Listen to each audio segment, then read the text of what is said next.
മലയാള സിനിമയിലെ lady super സ്റ്റാറാണ് Manju Warrier. ദിലീപുമായുള്ള വിവാഹത്തിന് ശേഷം 14 വർഷത്തെ ഇടവേളയായിരുന്നു മഞ്ജു സിനിമയിൽ നിന്നും നൃത്തത്തിൽ നിന്നും എടുത്തത്. ശേഷം ദിലീപുമായി വേർപിരിഞ്ഞതിന് ശേഷമായിരുന്നു അഭിനയ രംഗത്തേക്ക് തന്നെ മഞ്ജു തിരിച്ചെത്തിയത്. 14 വർഷത്തിന് ശേഷമുള്ള മഞ്ജുവിന്റെ തിരിച്ചുവരവ് വെറുതെ ആയില്ല. ഒന്നിനു പിറകെ ഒന്നായി നിരവധി സൂപ്പർ ഹിറ്റ് സിനിമകളാണ് മലയാളത്തിലും അന്യഭാഷകളിലുമായി മലയാളികൾക്കും അന്യഭാഷക്കാർക്കും വേണ്ടി മഞ്ജു സമ്മാനിച്ചത്. 14 വർഷത്തെ ഇടവേളയായിരുന്നു മഞ്ജു മലയാള സിനിമയിൽ നിന്നും എടുത്തത്.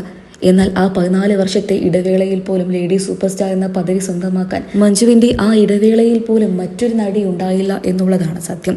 ദിലീപുമായുള്ള വേർപിരിയലിന് ശേഷം ഗുരുവായൂർ അമ്പലത്തിൽ അരങ്ങേറ്റം കുറിച്ചുകൊണ്ടായിരുന്നു മഞ്ജു വീണ്ടും അഭിനയ രംഗത്തേക്കും നൃത്തരംഗത്തേക്കും ശക്തമായ തിരിച്ചുവരവ് നടത്തിയത്. മഞ്ജുവിന്റെ ആ തിരിച്ചുവരവിലെ വിശേഷങ്ങൾ വീണ്ടും സോഷ്യൽ മീഡിയ പേജുകളിലൂടെ ആരാധകരെല്ലാവരും ഏറ്റെടുക്കുകയാണ്. മഞ്ജുവിന്റെ അഭിനയത്തിലേക്കും നൃത്തത്തിലേക്കുമുള്ള തിരിച്ചുവരവിന് കാരണം ദിലീപ് തന്നെയാണ്. ദിലീപുമായി വേർപിരിഞ്ഞതിന് ശേഷമാണ് മഞ്ജുവിന് തന്റെ കരിയറിലേക്ക് തന്നെ വീണ്ടും മടങ്ങിയെത്തണമെന്നുള്ള ശക്തമായ ചിന്ത മനസ്സിലുണ്ടാകാൻ കാരണമായത്. എന്നാൽ അതിന് തുടക്കം കുറിച്ചത് മീനാക്ഷിയെ ഡാൻസ് പഠിപ്പിക്കാനെത്തിയ ഗീത ടീച്ചറാണ്. അത് പല തവണയായിട്ട് മഞ്ജു വാര്യർ പറഞ്ഞിട്ടുമുണ്ട്. മീനാക്ഷിയെ വളരെ ചെറിയ പ്രായത്തിൽ തന്നെ ഡാൻസ് പഠിപ്പിക്കാൻ ഒരു നർത്തകി എത്താറുണ്ടായിരുന്നു. അവരിലൂടെയാണ് തനിക്ക് പ്രചോദനം ഏകിയത്. മഞ്ജു വാര്യർ തന്നെയാണ് ഇക്കാര്യങ്ങളൊക്കെ തന്നെയും അന്ന് വെളിപ്പെടുത്തിയിരുന്നത്. ആ സമയത്തൊക്കെ തന്നെയും മോഹിനിയാട്ടത്തിലോ കുച്ചിപ്പുടിയിലോ അരങ്ങേറ്റം കുറിക്കണമെന്ന് മഞ്ജു അതിയായി ആഗ്രഹിച്ചിരുന്നു. എന്നാൽ ആ സമയത്ത് ഒട്ടും കോൺഫിഡൻസ് ഉണ്ടായിരുന്നില്ല. 14 വർഷത്തെ കരിയർ ഗ്യാപ്പ് വന്നു. ഇത് തന്നെയായിരുന്നു മഞ്ജുവിന്റെ കോൺഫിഡൻസ് ഇല്ലായ്മയ്ക്കും കാരണമായത്. മാത്രമല്ല കുടുംബജീവിതമൊക്കെ കലയ്ക്ക് വേണ്ടി അർപ്പിക്കാൻ പറ്റിയ സാഹചര്യവുമായിരുന്നില്ല. എല്ലാവരും പ്രോത്സാഹിപ്പിച്ചത് കൊണ്ടാണ് ഒരു കൈ നോക്കാമെന്ന് മഞ്ജു അന്ന് തീരുമാനിച്ചത്. നൃത്തം തുടരുമോ എന്ന ചോദ്യത്തിന് ഇല്ല എന്നായിരുന്നു മഞ്ജു നൽകിയ മറുപടി.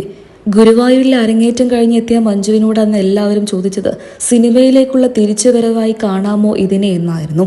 അതിനും ഇല്ല, ഇനി എന്ത് സംഭവിക്കുമെന്ന് അറിയില്ല എന്നായിരുന്നു മഞ്ജു മറുപടിയായി നൽകിയത്. 14 വർഷങ്ങൾക്ക് ശേഷം മഞ്ജു ചിലങ്കി അണിഞ്ഞപ്പോൾ അത് കാണാൻ വേണ്ടി ഒരുപാട് ജനങ്ങളായിരുന്നു അരങ്ങേറ്റം നടക്കുന്ന വേദിയിൽ ഒത്തുകൂടിയത്.